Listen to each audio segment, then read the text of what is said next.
Hey there folks, I'm Dan Brown from Sort of Interesting as always, and well yes, I am treating you to a special summer treat and not wearing my shirt, please control yourself. Anyway, moving swiftly on, well, you may see behind me, we've got the majesty that is Marina, stretches right down round the corner as well, and well, basically, it's heading up into the busy summertime, so I thought, right, let's go for it and have my first Marina living experience. And well, here we are back on board. Now, it's got to be said, what a difference it is to be able to look out and see boats through every window. Certainly a nice change of view from what I'm usually seeing. Not that there's nothing perfect about it, like you say, the rolling countryside for miles and miles through your door. I don't know, it's quite interesting to see, well, just this many boats all in one place really. So, what do I really want to say in this video? That's the big question, as I've been doing several takes of this part. And well, I've only been on board in the marina for 2 nights so far and 3 days since coming and taking my spot here. And well, I suppose just some first thoughts on it. Well, I absolutely love it.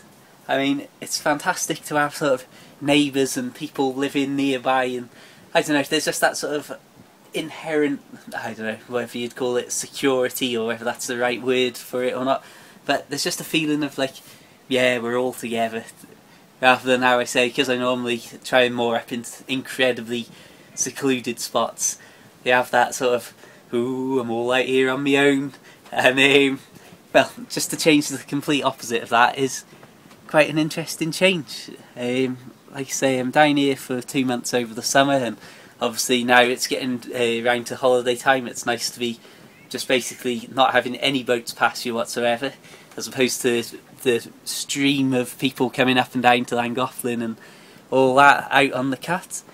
And well, it is just fantastic. And I've got to say, I've really enjoyed the last couple of nights. First night I biked back from my friends in the evening, and last night got dropped off, and there's just something fantastic about just being able to see the boats just about lit up by the lights. And well, they stretched all the way up to that, I don't know if you can see the white marina building up at the front there, and I don't know, it's sort of quite eerie I suppose, just loads and loads of rows of silent boats all dead still in the water.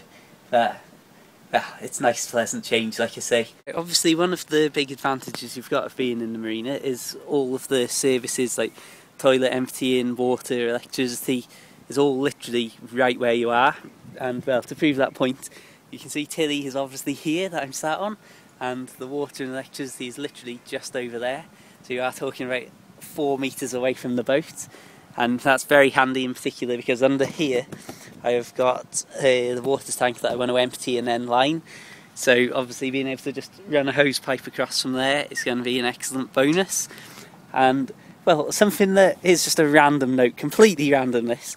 So, you've got these floating little jetties that you moor up to, and well, as you can see, the rope here is incredibly loose, because obviously I've got my weight on the boat tipping it there, but something that completely bamboozled me when I was trying to moor up down here was the fact that obviously, while I'm stood on here mooring up, the rope is incredibly tight, but then as soon as I was walking back up that way, the tension went as the jetty rose, and she'd start waving all over the place on the front again. And well, it took me a few goes to realise, hang on a second, the jetty itself is literally moving about 4 inches when I'm stood on it. So then, in perfect fashion, you can probably hear that the hedge trimmers have started going down the side of the canal just across the way. So I think I'll wrap things up here. I know this has been a completely random video, but I thought we'll just check in now after I've just moved in here, and check in a little bit later and see how I'm enjoying marina life. And well, I suppose it's time to do all the usual housekeeping. Make sure you like the Facebook page. We're on the way to 300 likes over there, which once again I can't thank you all enough for. I mean, that's incredible. Follow me on Twitter, add me or follow me on Facebook on my personal account. I mean, it's all good. And well, obviously now you've got to make sure that you check out my narrowboat book available for the Kindle. It's called The Narrowboat Lad. It's a nice quick read, and well, £1.53 in the UK, so hopefully you'll find that reasonable. I'm amazed at the support it's had so far, and it's only about day 4 or day 5 since it released, so I can't thank you all enough for that. Yeah, so make sure you check that out. Obviously you can read it on the Kindle or Kindle apps on tablets and phones and computers and all the rest of it. Once again, thank you very much for everybody who's bought it, everybody who's left reviews and contacted me with comments about it. One of the things people seem to enjoy about it is that it's sort of a far more personal account of the things that you may have seen in these videos if you've been watching for a while. Particularly the trip back home with my, well, just after I bought it and had my big 96-mile 60-lock baptism of fire to narrowboating. So yeah, thanks very much for everything, thanks for watching, have a great day and I'll see you around soon. Farewell.